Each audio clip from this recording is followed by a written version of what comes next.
Bem, queridos, estou há 3 dias no Brasil. Hoje de manhã tentei começar exercícios numa academia de ginásticas aqui de Porto Alegre, na Avenida Carreguiado. E o meu personal trainer me mandou colocar minha roupa de esportes. Coloquei minha malha preta, minha cartolita, ó, o logotipo de Paraguai aqui no bolso e fui fazer exercícios.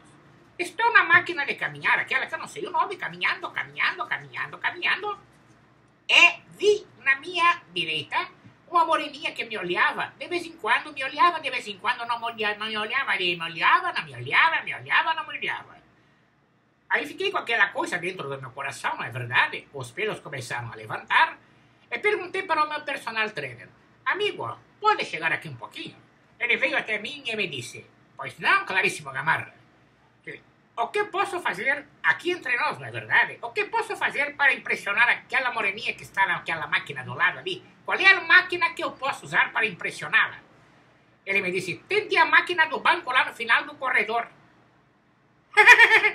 Me ralei.